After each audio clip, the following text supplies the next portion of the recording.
Era exactamente las 11:47 de la noche cuando el sedán blanco cruzó el carril central de la Avenida Revolución y se estrelló contra el poste de luz frente al centro comercial Plaza del Sol. El conductor murió instantáneamente. 7 días después, otro sedán blanco haría exactamente lo mismo, a la misma hora, con el mismo resultado mortal. Y 7 días más tarde, volvería a suceder. Lo que parecía una simple coincidencia se convertiría en la pesadilla más aterradora que jamás había azotado a Guadalajara, donde un agente de tránsito descubriría que algunos lugares no solo guardan memoria de los muertos, sino que los obligan a morir una y otra vez, atrapados en un ciclo eterno de sangre y metal retorcido. Miguel Hernández llevaba 17 años trabajando como agente de tránsito en la zona metropolitana de Guadalajara. Había visto de todo: accidentes fatales, conductores ebrios, persecuciones que terminaban en tragedia. Pero nada lo había preparado para lo que estaba a punto de presenciar en la Avenida Revolución, una vía que acababa de ser completamente renovada después de 2 años de construcción. La nueva avenida era el orgullo del gobierno municipal, con 4 carriles perfectamente señalizados, luminarias LED de última generación y cámaras de seguridad en cada esquina. Si esta historia te está atrapando, suscríbete al canal para más relatos que te mantendrán despierto toda la noche. Y cuéntame en los comentarios, ¿desde qué parte de México nos estás viendo? El primer accidente ocurrió el 15 de marzo. Miguel recibió la llamada de emergencia a las 11:52 p.m. Cuando llegó al lugar, encontró un sedán Nissan Sentra blanco empotrado contra el poste número 47, justo frente a Plaza del Sol. El conductor, un hombre de unos 40 años llamado Roberto Maldonado, había muerto por traumatismo cráneoencefálico severo. Lo extraño era que no había señales de frenado en el pavimento, ningún indicio de que el conductor hubiera intentado evitar el choque. Las cámaras de seguridad mostraban algo aún más perturbador. El vehículo había acelerado deliberadamente hacia el poste. Probablemente suicidio, dictaminó el investigador de accidentes. Miguel no estaba tan seguro. Había algo en la expresión congelada del rostro de Roberto, una mezcla de terror y confusión, como si en el último segundo no hubiera estado en control de su propio cuerpo. Exactamente 7 días después, el 22 de marzo, a las 11:47 p.m., otro sedán blanco se estrelló contra el mismo poste. Esta vez era un Honda Civic conducido por una mujer llamada Patricia Estrada. Misma hora, mismo lugar, misma trayectoria exacta. Miguel llegó a la escena con un nudo creciente en el estómago. Revisó las grabaciones de las cámaras y sintió que el aire se le escapaba de los pulmones. El Honda había seguido la misma ruta precisa que el Nissan una semana antes, como si una mano invisible hubiera guiado el volante. Comenzó a tomar notas meticulosas. Dibujó diagramas, midió distancias, cronometró cada segundo del recorrido del vehículo desde que entraba en el rango de las cámaras hasta el impacto final. Todos los datos coincidían con precisión milimétrica. Le presentó sus hallazgos a su superior, el comandante Ruiz, quien lo escuchó con una mezcla de escepticismo y preocupación. Hernández, entiendo tu punto, pero estas cosas pasan. Conductores distraídos, fallas mecánicas, iluminación engañosa. No podemos cerrar una avenida principal por 2 accidentes. Pero Miguel sabía que esto era diferente. Pasó noches enteras investigando los antecedentes de la avenida. Descubrió que antes de la renovación, ese tramo había sido conocido localmente como el Corredor del Diablo, debido a la cantidad inusual de accidentes fatales que ocurrían allí. Durante las excavaciones para la remodelación, los trabajadores habían encontrado restos humanos que databan de diferentes épocas, desde víctimas de accidentes automovilísticos recientes hasta osamentas que podrían tener décadas o incluso siglos de antigüedad. El 29 de marzo, Miguel decidió hacer guardia personal en la avenida. Se estacionó en una esquina con vista clara al poste número 47, con su cronómetro y su libreta. A las 11:30 p.m., la avenida estaba prácticamente desierta, solo algunos vehículos ocasionales que pasaban sin incidentes. A las 11:43 vio aparecer un Volkswagen Jetta blanco en el extremo norte de la avenida. Su corazón comenzó a latir con fuerza. El Jetta avanzaba a velocidad normal, siguiendo su carril. Pero cuando el reloj marcó las 11:45, Miguel notó algo que le heló la sangre. El conductor parecía estar luchando contra el volante, como si intentara girar, pero una fuerza externa mantuviera el auto en línea recta. A través de sus binoculares, Miguel pudo ver la expresión de pánico absoluto en el rostro del hombre, sus manos aferrándose desesperadamente al volante mientras sus labios formaban gritos silenciosos. A las 11:47 exactas, el Jetta aceleró violentamente y se estrelló contra el poste con un sonido ensordecedor de metal retorciéndose y vidrio destrozándose. Miguel salió corriendo de su vehículo, marcando a emergencias mientras corría. Esta vez llegó al auto antes que nadie. El conductor, un joven llamado Carlos Mendoza, de apenas 25 años, estaba consciente pero en shock severo. No podía controlar el auto, jadeaba Carlos, sangre goteando de una herida en su frente. Había otras manos en el volante. Sentí dedos fríos cubriendo los míos, y voces, tantas voces gritando en mi cabeza, diciéndome que lo siguiera, que era mi turno. Carlos sobrevivió, pero quedó traumatizado. Miguel lo visitó en el hospital días después, y el joven le contó algo que confirmaría sus peores sospechas. En el momento antes del impacto, susurró Carlos, vi reflejos en el parabrisas. No eran reflejos de la ciudad, eran rostros, docenas de rostros mirándome, esperándome. Y todos tenían la misma expresión de terror que yo debía tener. La investigación prohibida. Miguel sabía que necesitaba ayuda. Buscó a Elena Cortés, una historiadora local especializada en la memoria urbana de Guadalajara. Elena había publicado varios artículos sobre los lugares malditos de la ciudad, aunque la comunidad académica formal la había marginalizado por sus métodos poco convencionales. Se encontraron en una cafetería del centro, donde Miguel le presentó toda su documentación, fotografías de los accidentes, transcripciones de las grabaciones de las cámaras, testimonios de testigos y sobrevivientes, y sus propias observaciones meticulosas. Elena revisó cada documento con creciente fascinación. ¿Sabes qué había en este lugar antes de que fuera una avenida?, preguntó Elena, sacando un mapa antiguo de su mochila. Era un camino de tierra que los locales llamaban el Sendero de los Condenados. Según los registros que encontré en archivos parroquiales del siglo XVIII, era el lugar donde llevaban a ejecutar a los criminales. Pero no era solo eso. Elena desplegó el mapa sobre la mesa. Con un marcador rojo, trazó una línea que seguía exactamente la trayectoria que los vehículos accidentados habían tomado. Esta ruta específica era conocida como el último paseo. Los condenados eran obligados a caminar desde la prisión hasta el lugar de ejecución, que estaba exactamente donde ahora está ese poste de luz. Durante el trayecto, la gente del pueblo los insultaba, les arrojaba piedras y basura. Muchos llegaban tan golpeados que morían antes de la ejecución oficial. Pero eso fue hace siglos, objetó Miguel, aunque sentía un escalofrío recorrer su espalda. Los lugares tienen memoria, Miguel.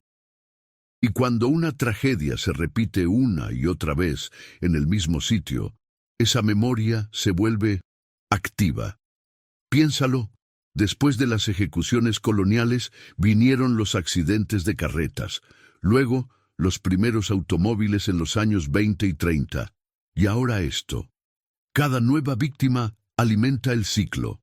Pasaron las siguientes semanas investigando juntos. Elena encontró registros de al menos 47 muertes documentadas en ese tramo específico de terreno a lo largo de 300 años. El número coincidía con el número del poste contra el cual se estrellaban los vehículos. Miguel comenzó a entrevistar a residentes antiguos del área, muchos de los cuales compartieron historias que sus abuelos les habían contado sobre el camino que se cobra su tributo. Don Esteban Navarro, un hombre de 82 años que había vivido toda su vida a 3 cuadras de la avenida, le contó algo que Miguel nunca olvidaría. Mi padre me dijo que cuando él era niño, en los años 30, vio cómo un hombre en un Ford modelo T perdió el control exactamente en ese lugar. El auto volcó y el conductor murió. Pero mi padre juró que antes del accidente vio sombras en la calle, como si hubiera una multitud invisible empujando el auto hacia su destrucción. Antes de continuar, quiero pedirte algo importante. El 98% de las personas que ven estos videos no están suscritas al canal. Si este contenido te está manteniendo al filo de tu asiento, considera suscribirte. Tu suscripción nos ayuda a seguir investigando y compartiendo estas historias que necesitan ser contadas. Gracias. El siguiente accidente estaba programado para el 5 de abril. Miguel y Elena decidieron que esa noche harían algo drástico. Intentarían interceptar al vehículo antes de que llegara al punto fatal.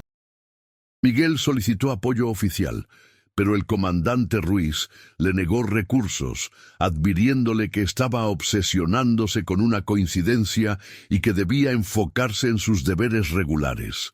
Así que esa noche, Miguel y Elena se posicionaron solos. Miguel había conseguido conos de tráfico y barreras portátiles que colocaron a 500 metros del poste número 47. Elena llevaba equipo de grabación y un medidor de campo electromagnético que había pedido prestado a un amigo investigador paranormal.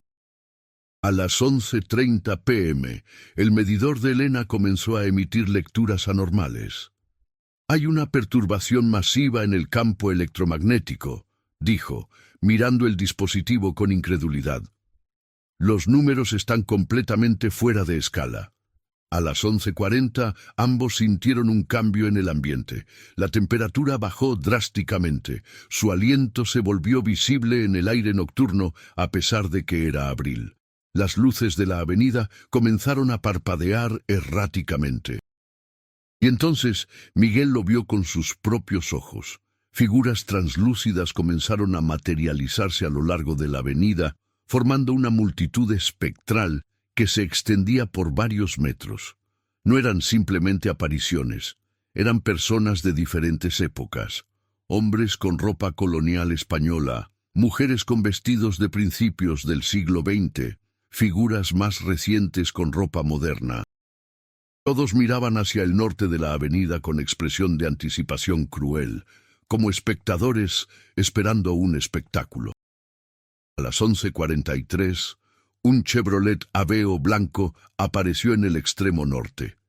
Elena comenzó a grabar frenéticamente mientras Miguel corría hacia las barreras que habían colocado, agitando una linterna para alertar al conductor.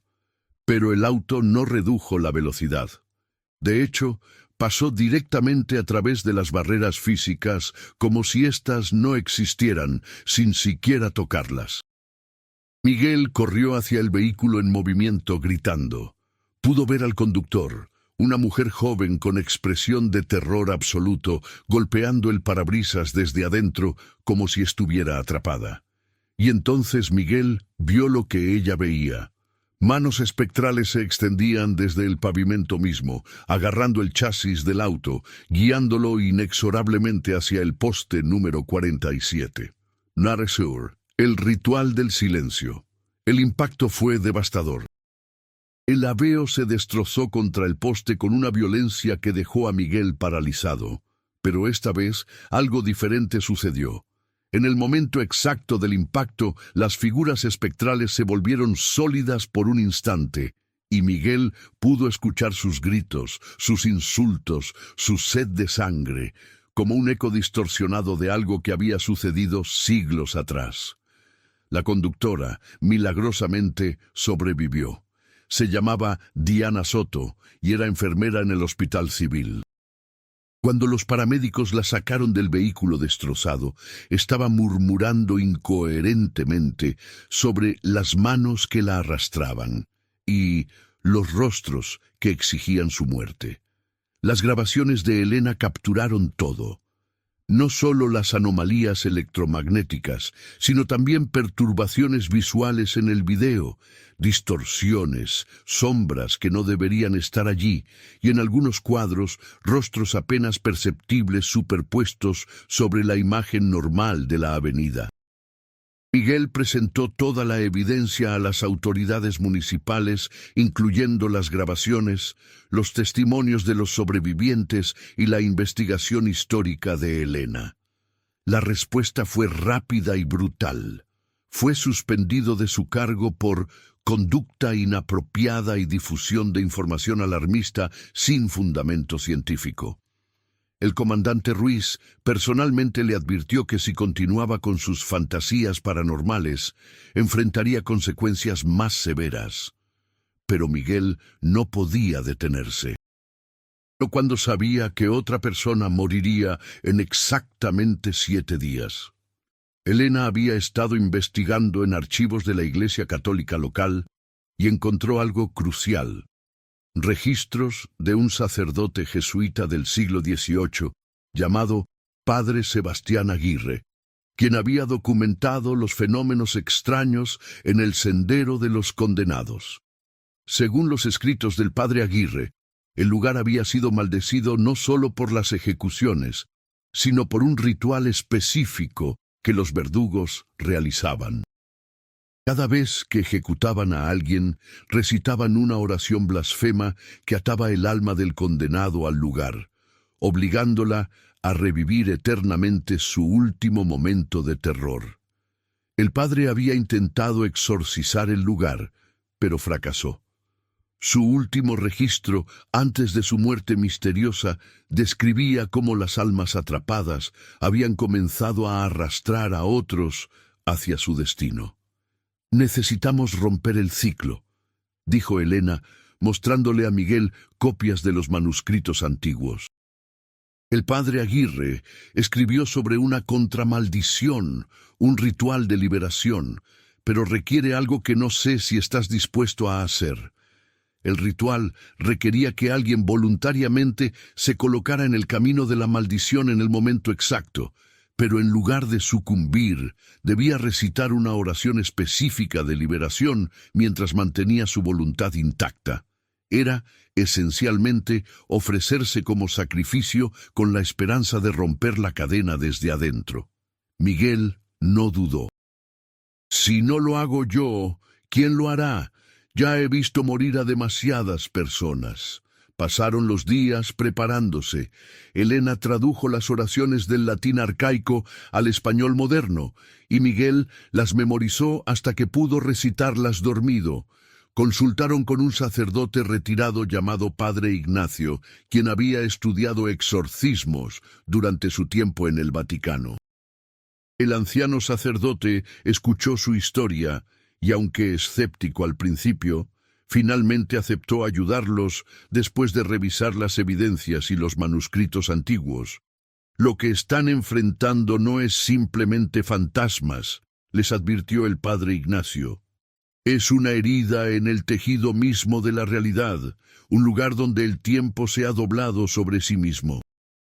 Las almas no están maldecidas individualmente, están atrapadas en un bucle temporal espiritual. Romperlo requerirá más que palabras. Requerirá un sacrificio de voluntad absoluta. La noche del 12 de abril llegó demasiado rápido. Miguel, Elena y el padre Ignacio se posicionaron en la avenida. Miguel había dejado cartas para su familia explicando todo. A las 11:00 p.m. comenzaron el ritual de preparación. El padre Ignacio bendijo a Miguel con agua consagrada y aceites sagrados, mientras Elena trazaba símbolos de protección en el pavimento con sal bendecida. A las 11:30, las manifestaciones comenzaron. Esta vez eran más intensas que nunca, como si las entidades supieran que algo estaba a punto de cambiar. La multitud espectral se materializó con mayor solidez, sus rostros distorsionados por siglos de tormento. Miguel podía escuchar sus voces ahora, una cacofonía de gritos, súplicas y maldiciones en español antiguo y lenguas indígenas que no reconocía. A las 11:40 apareció el vehículo destinado. Era un Mazda 3 blanco, conducido por un hombre que Miguel no podía ver claramente a través del parabrisas. Pero Miguel estaba de pie en medio de la avenida, exactamente en la trayectoria que sabía que el auto seguiría. Elena gritó: «¡Miguel, está viniendo!». Miguel cerró los ojos y comenzó a recitar la oración. Las palabras fluían de sus labios en español, pero sentía como si estuvieran resonando en múltiples idiomas simultáneamente. El Mazda aceleró hacia él, y Miguel pudo sentir la presión de las entidades intentando apartarlo del camino, pero se mantuvo firme. En el último segundo antes del impacto, Miguel abrió los ojos. El tiempo parecía haberse ralentizado. Podía ver al conductor del Mazda con perfecta claridad ahora. Era él mismo. No físicamente idéntico, pero reconocía la esencia, como si estuviera mirando una versión alternativa de sí mismo que había tomado una decisión diferente en algún punto de su vida. Y entonces comprendió la horrible verdad. El bucle no solo atrapaba a las víctimas aleatorias, atrapaba a aquellos que se acercaban demasiado a la verdad, obligándolos a convertirse en parte del ciclo.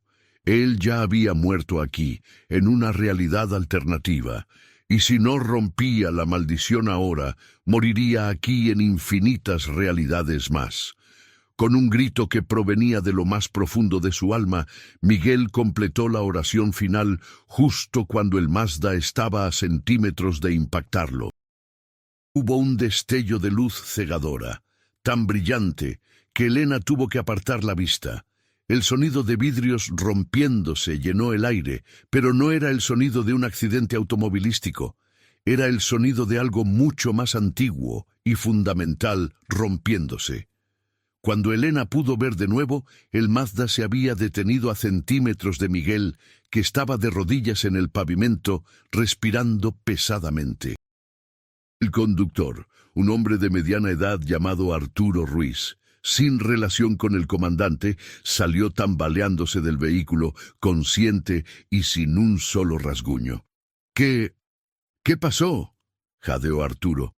«Perdí el control del auto y luego vi luz y recuperé el control». Pero lo más notable era lo que Elena y el padre Ignacio podían ver.